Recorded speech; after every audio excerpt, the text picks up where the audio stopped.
नमस्कार दोस्तों, आपका मेरे चैनल में हार्दिक स्वागत है। सकट चौथ कब है और यह इस बार कब होने वाली है तथा इस दिन किस देवता की पूजा की जाती है और उसकी क्या शुभ मुहूर्त है, क्या पूजा विधि है तथा सकट चौथ का क्या महत्व है, आदि आदि ऐसी ही बातों के बारे में आज मैं आपको इस वीडियो में बताऊंगा। साथ ही साथ आपको यह भी जानकारी दूंगा कि यह व्रत किस लिए रखा जाता है। तो चलिए जानते हैं कि सकट चौथ की जो व्रत है वह किस लिए रखा जाता है और यह किस देवता को समर्पित होता है। सकट चौथ हिंदू धर्म के प्रथम पूज्य देवता भगवान श्री गणेश जी के समर्पित है और इस दिन गणेश भगवान की पूजा की जाती है और व्रत रखने के बाद रात के समय चंद्रमा को अर्घ दे करके व्रत का पारण किया जाता है। खास तौर से यह जो व्रत होता है और यह जो त्योहार है सकट चौथ का, ये महिलाएं अपनी संतान की लंबी आयु और उनके सुखी जीवन के लिए रखती हैं। हिंदू धर्म के अनुसार यह बहुत ही महत्वपूर्ण व्रत है जो कि महिलाएं अपने बच्चों की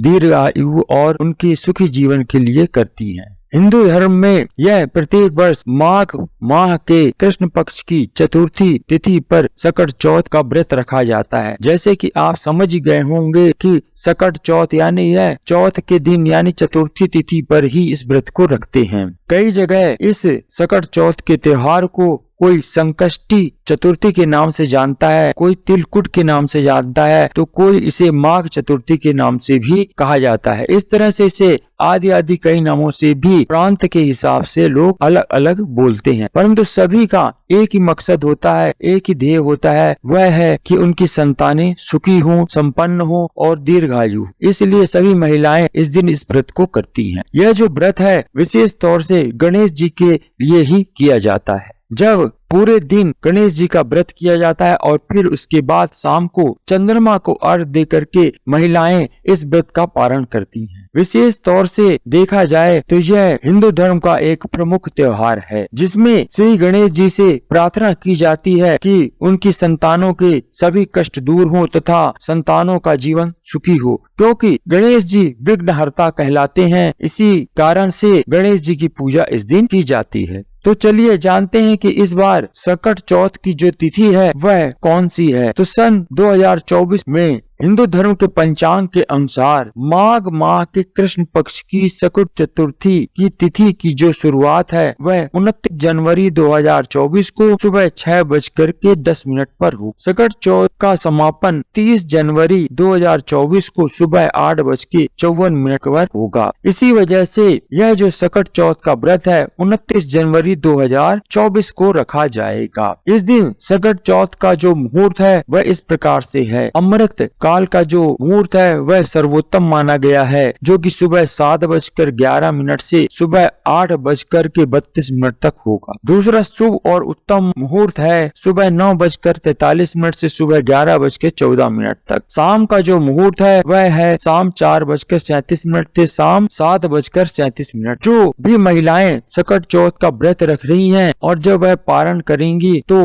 उनके लिए चंद्रोदय का समय जानना बहुत जरूरी होता है। इसलिए आपको यह भी मालूम होना चाहिए कि चंद्रोदय का सही समय क्या है। यह माघ माह की सकट चतुर्थी के दिन यानी 29 जनवरी को चंद्रोदय 9:10 पर होगा। यही उचित समय है जब महिलाओं को चंद्रमा को अर्घ दे करके और दर्शन करके अपने व्रत को पारण करना है। सकट चौथ की जो पूजा विधि वह इस प्रकार से है। महिलाओं को सकट चौथ के दिन ब्रह्म मुहूर्त में स्नान करके स्वच्छ वस्त्र धारण करना चाहिए। इसके बाद उन्हें विघ्नहर्ता भगवान श्री गणेश जी की मूर्ति या प्रतिमा को चौकी पर स्थापित करना चाहिए। गणेश जी के साथ जिस तरह से आप दीपावली के समय लक्ष्मी जी की भी मूर्ति रखते हैं, उसी तरह से आपको लक्ष्मी जी की मूर्ति भी दाएं हाथ की तरफ रखनी चाहिए। फिर गणेश जी और माँ लक्ष्मी जी को ओली और अक्षत लगाना चाहिए, यानी उनका तिलक करना है। फिर उसके बाद आपको दूर्वा, पुष्प, मोदक आदि सभी चीजें समर्पित करनी है। इस दिन विशेष तौर से तिल के पकवानों का महत्व होता है, इसलिए आपको सकट चौथ में तिल के बने हुए पकवान या मिठाई का का भोग भगवान श्री गणेश को लगाना चाहिए। इस दिन खास तौर से आपको तिल के लड्डुओं का भोग भगवान श्री गणेश को अवश्य लगाना चाहिए। फिर उसके बाद आपको मंत्र का जप 108 बार जरूर करना चाहिए। मंत्र इस प्रकार है, ओम गम गणपतिये नमः। यदि आप 108 बार ना कर सके तो आपको 11, 21, 51 या 108 बार करना चाहिए। 108 बार करना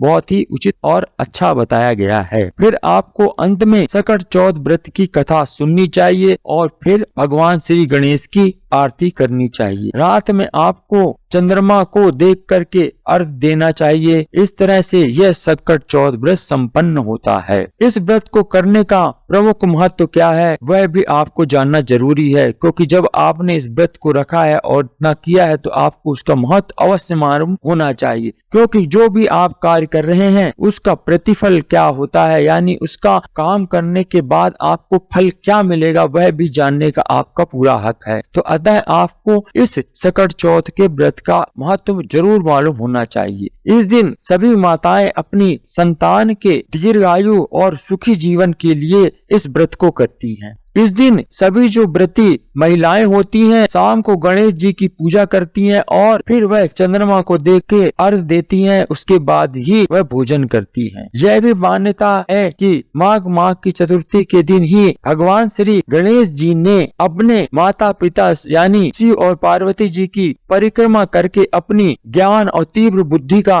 परिचय दिया था। इस व्रत को करने से संतान को बुद्धि, स्वास्थ्य और समृद्धि में वृद्धि होती है, यानी सभी संकट हर लेते हैं, इसलिए इसका नाम संकट चौथ रखा गया है। साथ ही साथ इस दिन आपको पानी में थोड़े से तिल डाल के स्नान करना चाहिए, वो भी सफेद तिल। फिर आपको इस दिन दान भी करना चाहिए और साथ ही आपको इस दिन तिल का सेवन करना चाहिए और जब भी पूजा करें उसमें भी तिलों का इस्तेमाल जरूर करना चाहिए। कुल मिलाकर देखा जाए तो यह जो व्रत है सकट चौथ का आपके सभी संकट को हरने वाला होता है, जो कि विघ्नहर्ता भगवान श्री गणेश जी की पूजा होती है। इसलिए यह मान्यता है और यह माना गया है कि इस दिन यदि आप सकट चौथ का व्रत जो महिलाएं रखती हैं तो उनकी संतानों के सभी कष्टों को भगवान श्री गणेश विघ्नहर्ता हर लेते हैं। इसी वजह से सकट चौथ का यह त्योहार मनाया जाता है। आप लोगों को पता होगा त्योहार, तो त्योहार का सही अर्थ क्या है यदि आप जानना चाहते हैं तो कमेंट बॉक्स में लिख के बताइए। त्योहार का अर्थ अगर आपको मालूम है तो ठीक है, नहीं तो उसका शाब्दिक अर्थ सही में क्या होता है वह मैं आपको